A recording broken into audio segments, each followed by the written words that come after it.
लेटे हुए 58 दिन से उत्तरायण का इंतजार कर रहे हैं। किसका इंतजार कर रहे हैं? उत्तरायण का। सूर्य की दो गतियां होती हैं, एक समय वो दक्षिण की ओर चलता है और दूसरी समय वो उत्तर की ओर चलता है। और जब वो सूर्य उत्तर की ओर होता है उसे उत्तरायण कहते हैं। और उस समय जब किसी के प्राण निकलते हैं तो ऐसा माना जाता है कि वह गोविंद के लोक को जाएगा, वो साकेत जाएगा। साकेत का मतलब साकेत नगर नहीं, क्योंकि बहुत लोग सोचेंगे अच्छा साकेत जाना है, हम स्वामी को चले जाएंगे।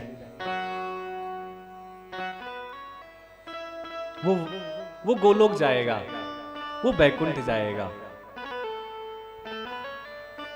उत्तरायण का इंतजार कर रहे हैं कि सूर्य कब उत्तरायण हो। उत्तरा के अयन में जो होकर आया है उसका भी इंतजार कर रहे हैं। उत्तरा कौन? परीक्षित की मां। और उनके अयन में होकर कौन आया है? गोविंद। तो भगवान का एक नाम क्या है? उत्तरायण। बोलिए उत्तरायण भगवान की जय। उन उत्तरायण का वो इंतजार कर रहे हैं और भगवान वहां पर चले गए। इस थोड़ी सी कथा को, द्वापर की कथा को हम थोड़ा सा त्रेता से जोड़ने का प्रयास करते हैं। द्वापर और त्रेता में दो वृद्ध लोगों की कथा है। मैं बार बार कह रहा हूं, बहुत ध्यान से देखिए, सुनिए। कौन आया कौन गया ये तो आप 2-2.5 घंटे बाद भी कर सकते हैं, लेकिन जिस कार्य के लिए आप आए वो कार्य करिए। बहुत लोग ये सोच रहे होंगे कि हमने तो ये कलर पहना है, उन्होंने ये कलर पहना है। कल शुक्रवार है, सभी लोग क्रीम कलर के कपड़े पहनकर आएंगे। चलो समस्या ही खत्म हो गई। परसों भगवान का जन्म होगा तो सब लोग नीले कलर के पहन के आएंगे। उसके अगले दिन संडे आएगा क्या, तो उस दिन आप ऑरेंज कलर के कपड़े पहनकर आएंगे। फिर मंडे आएगा तो फिर सफेद पहनकर आएंगे। और फिर मंगलवार आएगा तो उस दिन लाल पहनकर आएंगे। कोई समस्या? अब जिनके पास नहीं है वो परेशान मत करना घर पे जाकर के, क्योंकि आज तारीख कौन सी है?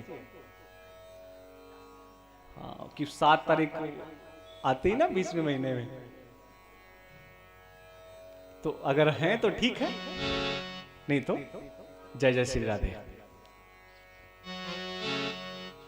वहां पर त्रेता में भी वृद्ध व्यक्ति की कथा आती है। त्रेता में वृद्ध कौन है? जटायु। और द्वापर में वृद्ध कौन है? पितामह भीष्म। दोनों लोगों की मृत्यु हुई। एक के सामने राम है और दूसरे के सामने कृष्ण। एक बाणों की सैया पर लेटा हुआ है, कौन? पितामह भीष्म। और दूसरा भगवान की गोद पे लेटा हुआ है, कौन? जटायु। एक तरफ जब भगवान मिलने जाते हैं तो मुकुट किसका है? जटाओं का। किसका जटाओं का मुकुट है? राम का। किसका? क्योंकि राम वनवासी है। और इधर जब कृष्ण मिलने गए हैं तो इनका मुकुट किसका है? ये तो राजा है, राजाओं के जैसा मुकुट है। उस समय सीता खो गई है तो राम की आंखों में क्या है? आंसू। इस समय कोई नहीं खोया तो कृष्ण की आंखों में कोई आंसू नहीं है, चेहरे पे मुस्कुराहट। उस समय जब राम वन गमन कर रहे हैं तो पैरों पे पादुका नहीं है। और अभी जब कृष्ण मिलने गए हैं तो पैरों पे सुंदर उपानी पहन रखे हैं। उस समय वो पैदल पैदल गए हैं, इस समय रथ से गए हैं। उस समय उनके मस्तक पर चंवर नहीं था, छतरी नहीं थी। आज भगवान के मस्तक पे छतरी है। कृष्ण भगवान छूना नहीं चाहते, किनको? पितामह भीष्म को। और राम छोड़ना नहीं चाहते, किनको? जटायु को। दोनों के सामने एक स्त्री रोई थी। द्रौपदी ने नाम लेकर पुकारा था, किनका? पितामह भीष्म का। और सीता ने नाम लेकर नहीं पुकारा था, जटायु का।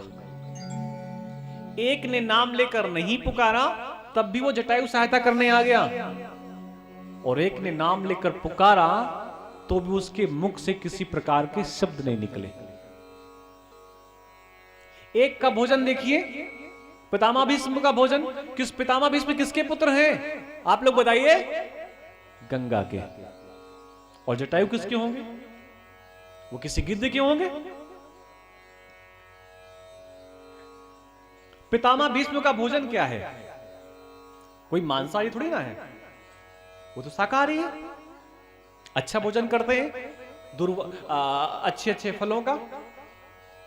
और गिद्ध का भोजन क्या है? मर जाएगा लेकिन घास का तिनका मुख पे नहीं डालेगा, बचा बच्चे खाने वाला है। एक से कह रहे हैं भगवान कि चाहो तो हम औषधियों के माध्यम से आपके प्राण बचा लें। किससे कह रहे हैं आप लोग बताइए, बोलते जाइएगा। नहीं, जटायु। भीष्म पितामह के पास तो चुपके से ये पूछने गए थे, ये बताओ दादाजी मरोगे कैसे? तब पितामह भीष्म ने कहा था कि कोई अगर स्त्री हमारे सामने खड़ी हो जाए, कोई नपुंसक खड़ा हो जाए, तो मैं अपने अस्त्र शस्त्र त्याग दूंगा। एक को जमीन नसीब नहीं हुई, कहां पर लेटा है? बाणों की सैया पर। और दूसरे को, जो धरती की बेटी है ना, धरती की कौन बेटी? बेटी का नाम, उनका पति, उनकी गोद में भगवान लेटे हुए। धरती के दामाद के गोद पे कौन लेटा हुआ है? जटायु। जटायु के नाम का कोई मतलब नहीं है, लेकिन आज जटायु को अपने नाम का मतलब मालूम पड़ा कि भगवान ने अपनी जटाओं से हमें संभाला, शायद इसलिए हमारा नाम क्या पड़ा था? जटायु। बस दोनों के सामने एक ही स्थितियां थी।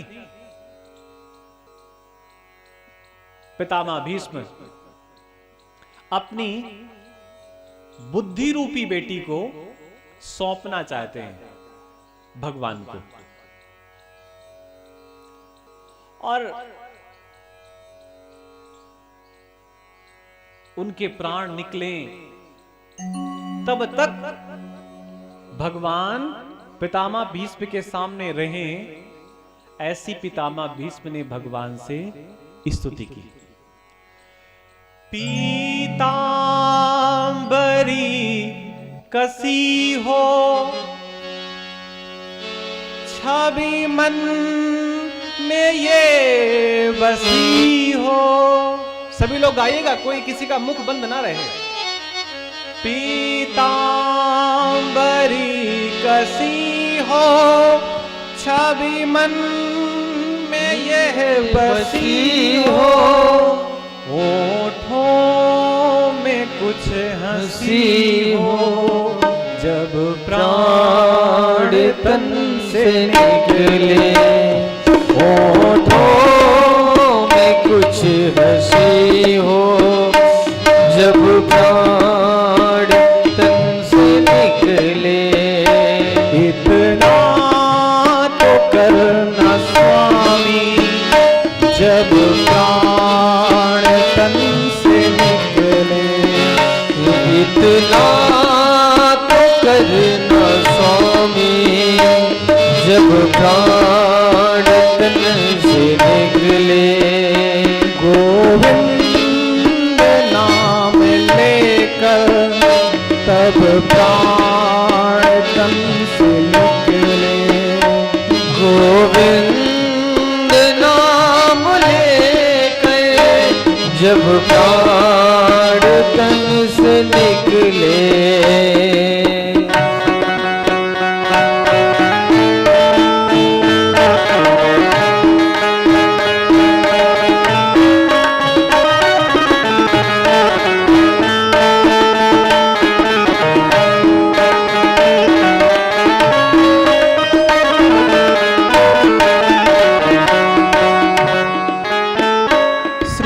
गंगा जी का तट हो, जमुना का बंसी वट हो। श्री गंगा जी का तट हो, जमुना का बंसी वट हो। मेरा सांवरा निकट हो,